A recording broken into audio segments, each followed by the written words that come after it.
ओम शांति। संसार में विद्वान आचार्यों ने, पंडितों ने, धर्म नेताओं ने यही कहा कि आत्मा और परमात्मा को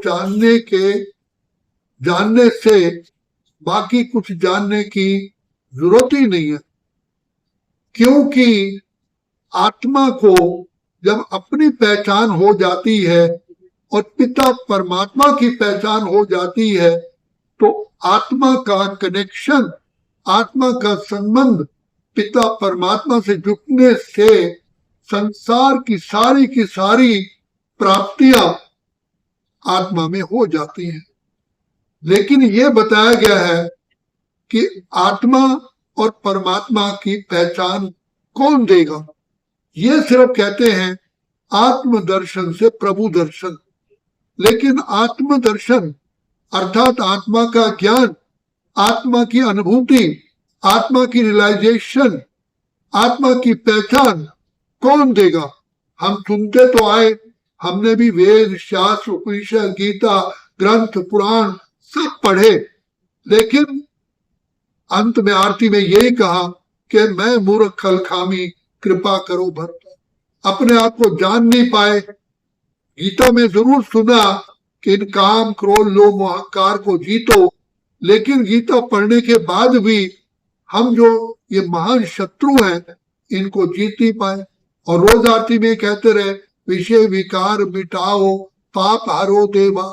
वास्तव में आत्मा के महान महान महान से महान शत्रु ये 5 विकार है। और दूसरा, प्रभु मिलन के रास्ते में भी यही सबसे बड़ा पर्वत है। इसलिए कहा कोरी चुनरिया आत्मा मोरी, मैल है माया जाल, सजन घर जाऊं कैसे, मैली चादर और प्रभु तेरे द्वार कैसे मैं आऊं। तो इन सब बातों की पहचान, ये जो सारा बताया गया, ये परमात्मा खुद ही आकर कहते हैं। तो इसलिए उनको खुदा कहते हैं, खुद आ। और परमात्मा ने गीता में कहा है यदा यदा ही धर्मस्य ग्लानिर्भवति भारत अभ्युत्थानम् अधर्मस्य तदात्मानं सृजाम्यहम्। मैं खुद आता हूं। तो पिता परमात्मा ही अपने बच्चे को पहचान देता है। बच्चे, तुमने जन्म पाया, कैसे तुम बड़े हुए, तुमने कैसे माँ बाप से पालना ली, कैसे मैंने तुमको ऊंचा उठाया। तो ये शिव बाबा आके बताते हैं। इतनी वंडरफुल बात है। हम देह में रहते हुए ये तो कहते हैं कि ये मेरा शरीर है, लेकिन मेरा शरीर कहने वाला कौन? जब आत्मा निकल जाती है तो शरीर तो कभी नहीं कहता कि मैं शरीर हूं, मेरा सिर है, मेरी टांग है। ये कौन कहता है? तो शिव बाबा ने, परम पिता परमात्मा ने कहा बच्चे, जैसे गाड़ी का ड्राइवर गाड़ी को चलाता है तो गाड़ी चलती है, इसी प्रकार ये शरीर एक रथ है। ये 5 तत्वों का बना हुआ है। ये जड़ है, ये नाशवान है। इसके अंदर आत्मा निवास करती है। आत्मा ही देखती है, बोलती है, कर्म करती है। आत्मा के निकल जाने के बाद शरीर कुछ भी नहीं कर सकता। तो करने वाला, देखने वाला, सुनने वाला, बोलने वाला कौन है? वो है आत्मा। ये तो सब जानते आत्मा, लेकिन मैं आत्मा हूं ये किसी ने हमको रियलाइज नहीं करा। तो बाप ने आके कहा, जैसे आप कहते हो ये मेरा मकान है, ये मेरा भाई है, ये मेरा फलाना है, तो मेरा उसके लिए कहते जो मुझसे अलग है। तो आप शरीर के लिए तो कहते हो ये मेरा शरीर है, एक दिन मैं छोड़ के चला जाऊंगा। तो बाप ने जब हमको ये बताया, आप कहते हो मेरा शरीर है, तो मेरा कहने वाले आप कौन हो? आप आत्मा हो, अजर अमर अविनाशी हो। तो पिता परमात्मा ने हमको अनुभव कराया कि तुम बोलने वाले, देखने वाले, सुनने वाले, कार्य करने वाले, सुख दुख का अनुभव करने वाले, सर्दी गर्मी महसूस करने वाले, तुम आत्मा हो। तुम आत्मा ज्योति का चमकता सितारा हो। ये तो कहते हैं कि भाई जब शरीर छोड़ते हैं भाई ज्योत निकल गई, लेकिन तुम खुद ही आत्मा ज्योति हो। तो ये पिता परमात्मा ने हमको रियलाइज कराया तुम ज्योति का चमकता सितारा हो। तो जैसे कोई व्यक्ति अपने चेहरे को नहीं देख सकता, उसको चेहरे को देखने के लिए दर्पण में देखना पड़ता है, अपने से दूर देखना पड़ता है। और चेहरे पर दर्पण में देखने के लिए शरीर की आंख के द्वारा ही शरीर के चेहरे को देखते हैं। इसी प्रकार आत्मा को आत्मा की आंख से ही देखा जा सकता है, और वो भी दूर। जैसे आसमान में सितारा चमकता है, ऐसे फील करो कि मैं भी ज्योति बिंदु चमकता सितारा हूं। बुद्धि द्वारा पहचानो, जैसे वो सितारा है मैं भी सितारा हूं, मैं ब्रह्मलोक का रहने वाला हूं। कहते हैं कौन देश से आया बाबू, कौन देश है जाना। कहते ये दुनिया मुसाफिर खाना है, एक दिन सबको जाना। तो कहां से आए? तो बाबा ने बताया।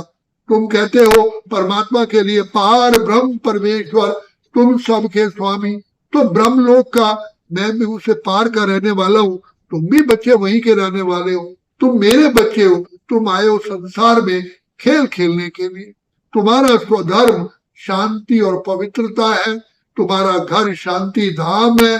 तुम आत्मा शांत स्वरूप, प्रेम स्वरूप, आनंद स्वरूप, सुख स्वरूप, शांत स्वरूप, शक्ति स्वरूप हो। मैं आत्माओं का पिता परम आत्मा हूं। जैसे किसी को महात्मा, किसी को पुण्य आत्मा, किसी को धर्मात्मा, किसी को श्रेष्ठ आत्मा, किसी को पुण्य आत्मा, किसी को पाप आत्मा कहते हैं। तो आत्मा पर ही तो कहा जाता है, जैसी जैसी आत्मा होती है, जो गुण होता है उसको वैसे ही कहते हैं। इसी प्रकार एक शब्द है परम आत्मा, अर्थात परमात्मा भी एक आत्मा है जो परम है। परम माना ऊंच से ऊंच है, जिसको इंग्लिश में कहते हैं सुप्रीम सोल। परमात्मा भी एक आत्मा है, सोल है, लेकिन वो सुप्रीम है। तो परमात्मा की विशेषता है सुप्रीम। तो परमात्मा भी ज्योति बिंदु है। जैसे हम मार्केट में एक हीरा लेते हैं अपने अंगूठी के लिए, साइज वही होता है। एक हीरा 10,000 का है, एक 50,000 का है, एक हीरा लाख का है, साइज वही होता है, लेकिन हर हीरे की चमक अपनी अपनी होती है। इसी प्रकार संसार में आत्माएं अनेक है, हर एक की शक्ति आत्मा की अलग अलग है, लेकिन पिता परमात्मा सुप्रीम है। ज्ञान के सागर, प्रेम, आनंद, शांति, सुख, पवित्रता, शक्तियों के सागर है। कबीर साहब ने कहा कि परमात्मा की इतनी महिमा है कि सागर को स्याही बनाओ, जंगल की लकड़ियों को कलम बनाओ, धरती आकाश को कागज बनाओ, तो भी महिमा वर्णन की ना जाए, उससे भी पार है। जिसको बेअंत कहा। तो परम पिता परमात्मा अपना परिचय देते हैं कि बच्चे, शरीर का पिता शरीर है, आत्मा का पिता आत्मा है।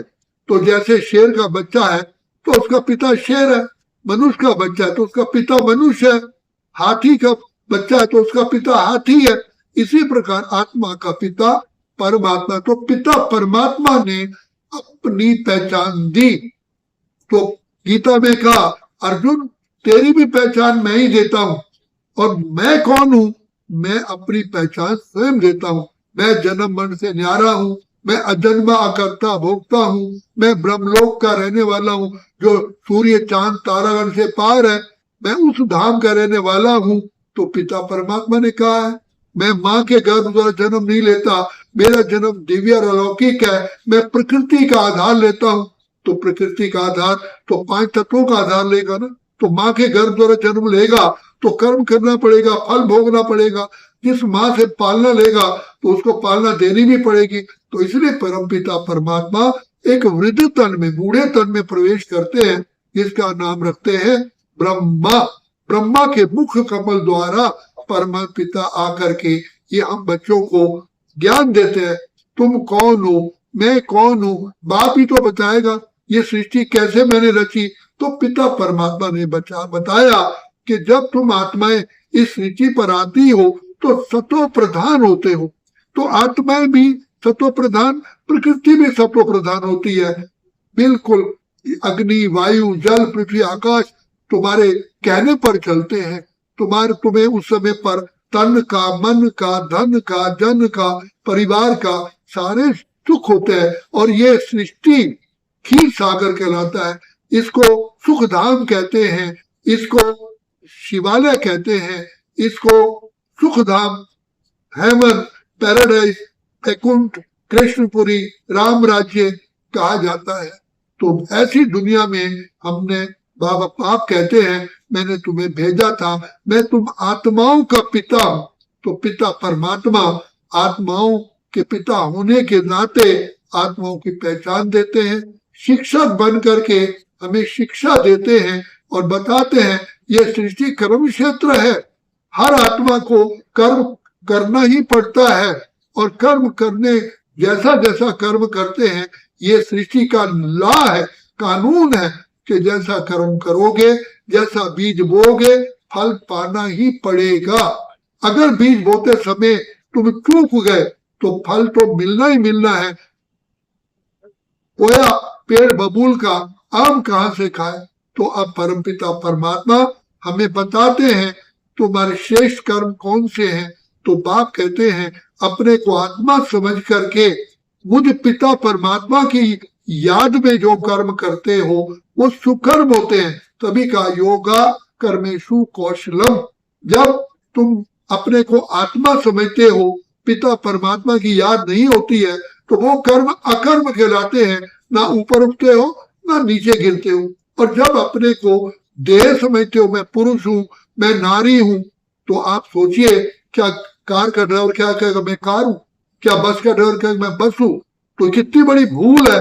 हम इस देह को ग्रहण करने वाले हम मेहमान हैं और फिर हम अपने को देह समझ बैठे। तो जब देह समझ के कर्म करते हैं तो देह के द्वारा कर्म किया हुआ कर्म वो जाति भेद, भाषा भेद, रंग भेद, प्रांत भेद, धर्म भेद से कनेक्टेड होने के कारण वो हमारा विकर्म होता है। तो बाप आकर के कर्मों की हमें पहचान बताते हैं और कहते हैं आत्मा बिना कर्म के रह नहीं सकती।